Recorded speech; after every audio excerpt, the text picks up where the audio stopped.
title to this message.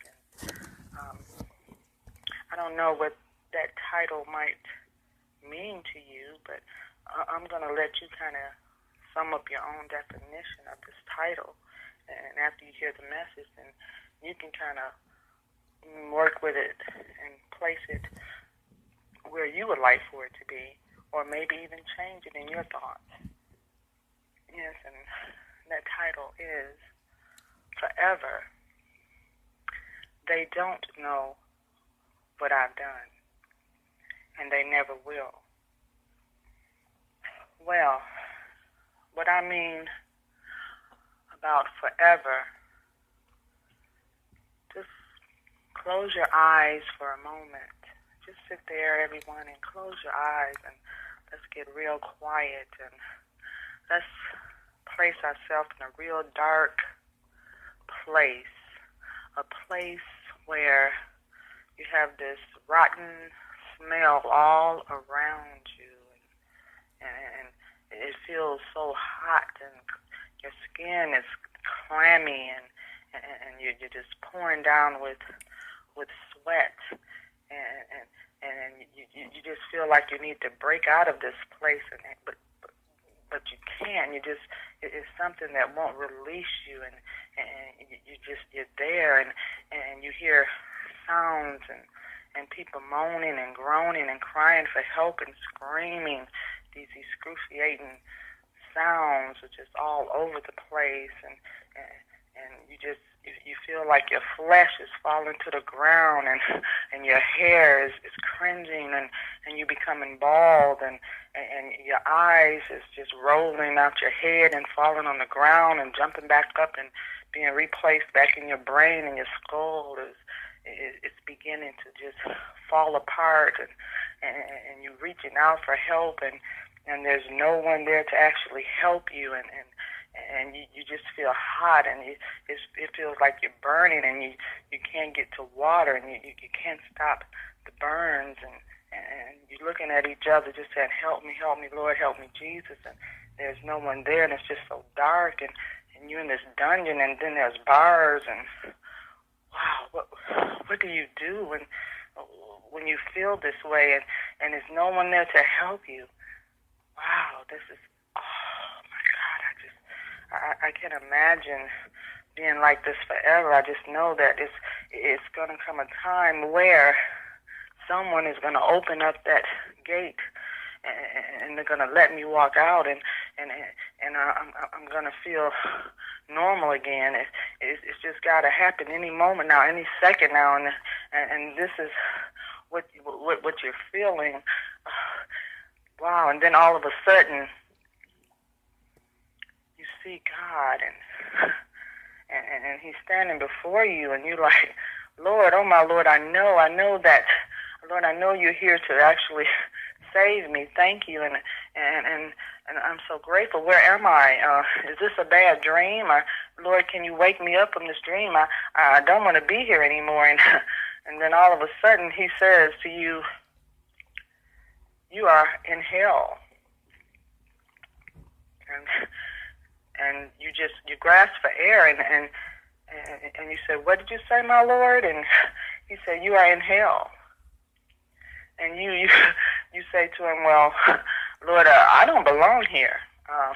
I didn't do anything to actually be here. I mean, why am I here? Are you just testing me? Is this a test, Lord, that you has given me?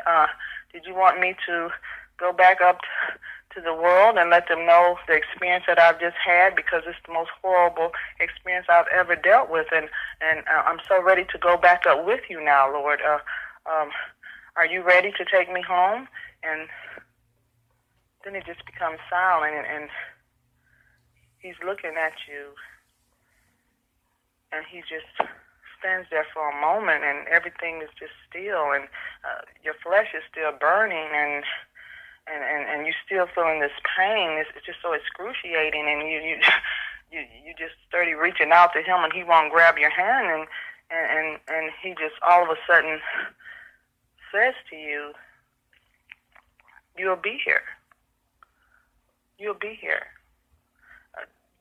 Do you remember when I gave you all these chances to repent and turn your life around and to glorify me and to reach over here and to save Sue and to help her, to save her soul and to help the little old lady that was walking across the street gently and you almost ran her over with the car and then you turned around and spit her out the window and you cussed at her and you used all type of profanity and don't you remember when maybe you molested this little child over here that was helpless and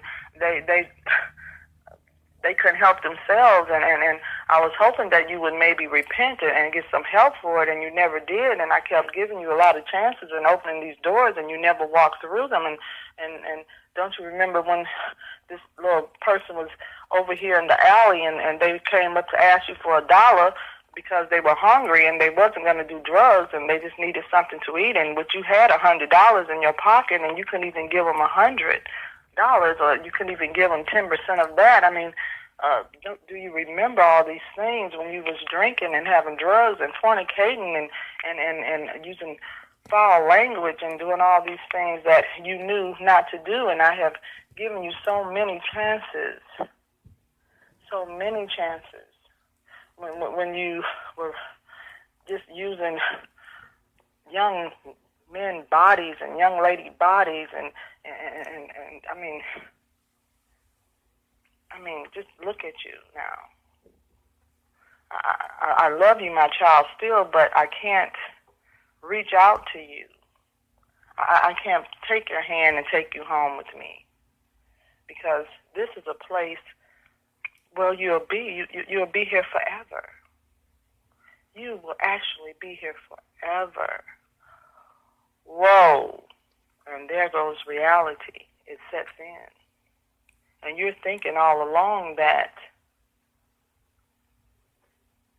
you were just having a bad dream, or perhaps God was using you to go back home, to wake up out of a dream, to tell people about hell. Well, I'm so sorry to say that this is going to be your home forever. Because you didn't do what God asked you to do. You know, we do know that we are born in sin. Therefore, we will sin. God knew that. But you had a choice. You had a choice to follow him and do what he asked you to do. You had a choice to do the things that you've done and end up in hell forever. And I know that a lot of times we do things to people and we think that, oh, they'll never know. They don't see us. They don't know who we are. We're going to get away with this. They'll never know. Because we honor groups